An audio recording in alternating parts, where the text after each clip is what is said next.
Hey, what's up everybody? Big Sky Bowler here again at Town & Country Lanes. I'm out here today to introduce a brand new ball from Swag, the Apex Solid. Okay, so forgive me if I'm having to read from the ball sheets here. I don't have all the information memorized quite yet because these are so new. But this particular ball is part of the Utility Performance, which is actually the same performance line as the Unreal, which was a really popular release on our initial 6 set of balls that came out about 6 months ago. It's got the APX Core V1 inside of it. It has, of course, a solid cover stock, prepared at 3,000 Abralon. My particular ball is in 14 pounds, so at 14 pounds you're looking at 2.53 RG and 0.38 differential. As far as the ball motion is concerned on this ball, what I'm expecting to see from it is a super smooth, controllable shape, kind of a benchmark look because of that lower differential and that higher RG. But enough of me talking about it, let's get it out on the lanes and we'll see exactly what this ball can do.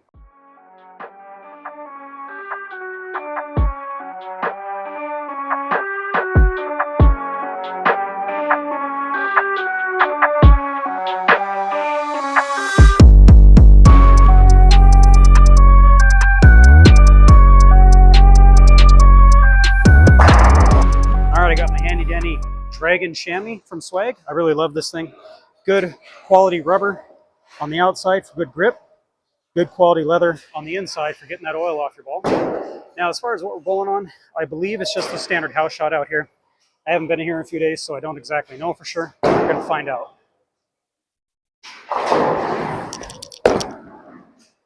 Try the outside.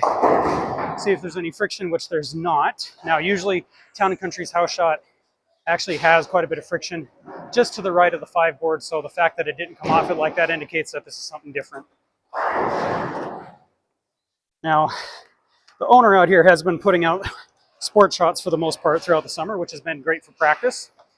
And based upon that shot, we're going to move my break point left more towards the 10 board zone.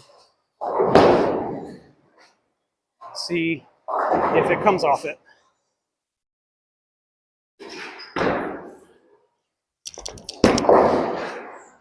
Closer. There we go. Got some reaction there at the 10 board.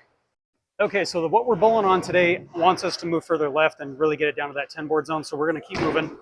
I'm standing now 35. And again, 10 board for the break point. So we're going to be like 18, 19 at the arrows, give or take. A little bit right of it. But again, you can see it's super smooth off that end of the pattern. You know, if I was to throw this on this particular, whatever this is, sport shot, longer by what it appears to be a little bit longer, I'd probably put some surface on this ball. See if we can't get this into the strike zone here. Actually get it to the board down lane that I'm trying to get to. And again, I don't know the conditions of the lane, how old the oil is, for example. We're going to move just a touch to the right, move my break point just a touch to the left.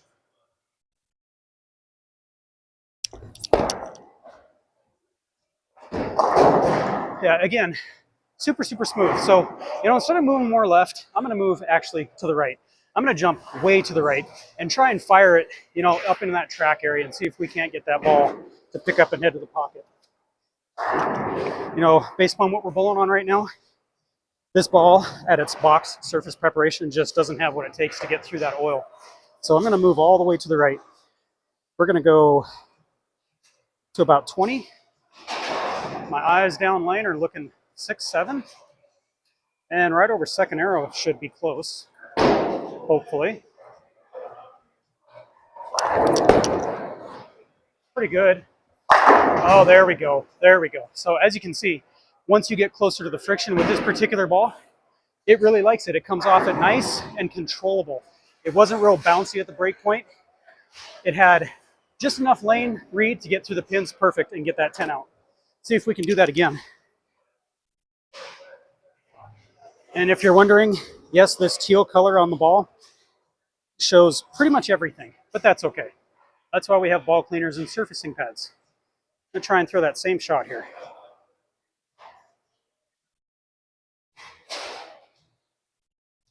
A little bit farther right than I wanted. Okay, we found some friction now. So that got out to about 3 down lane. There was some friction there and the ball came off it. Now overall, so far, my first impressions of this ball, being super smooth and controllable, is it would be a ball that I would probably go to for shorter patterns or patterns with higher friction, because it does a really good job of controlling that friction spot. Pretty good. Oh, we got a messenger on the 10 pin there. That was the first hit into the pocket. That was actually super, super light, but it kicked that head pin out hard enough that it came across the deck and kicked out that weak corner 10 pin that we left.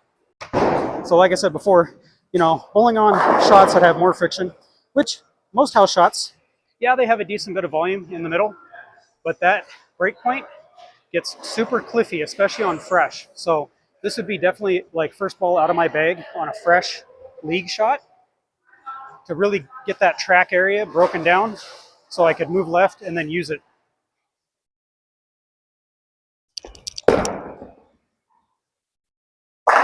There we go. So we got it to the right just a touch early on that shot. I'm not perfect, but it came off it really good that time. So it got to the friction early. It read it super good. And it, as you can see there, smooth roll off that break point. Definitely no lack of continuation. I think this is a perfect addition to our utility performance line, which currently only has that Unreal bowling ball in it. I think this will complement that Unreal really well.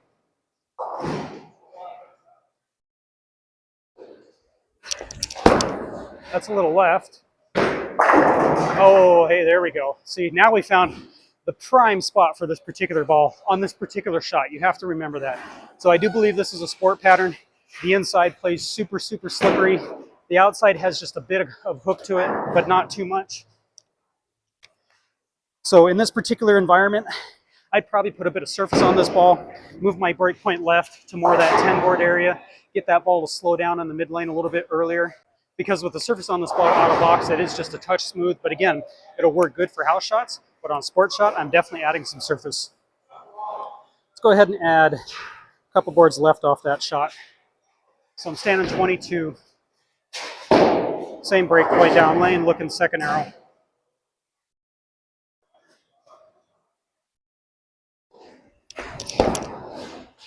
Pretty good. All right, guys, so like I said, this ball is available August 18th, swagbowling.com, or you can go to Bowler's Mart and pick it up. You can also check out your local pro shop if you're interested. As far as this ball is concerned and who it's kind of geared for, you know, I could see rev dominant players loving this ball because it allows them to stay right, especially on a high friction shot and really control that track area. Speed dominant players, you probably want to add a bit of surface to get the ball to slow down a little bit for you. But I could see speed dominant players definitely being able to stay to the right with the proper surface application on the ball to get it to read more of the lane overall. As far as I'm concerned, I really like this ball currently at its surface grit that it has to control whatever we're bowling on right now. On Town & Country's house shot, I can see myself really using this thing first game of the night for league to really open up that track, make myself an area to hit, and then grab another ball that's a little bit stronger, move left, and just use it all night long for some pretty good score. Thanks for watching the video today. Please leave a like on the video and comment below what you think of the reaction of the Apex Solid. We'll see you guys in the next one.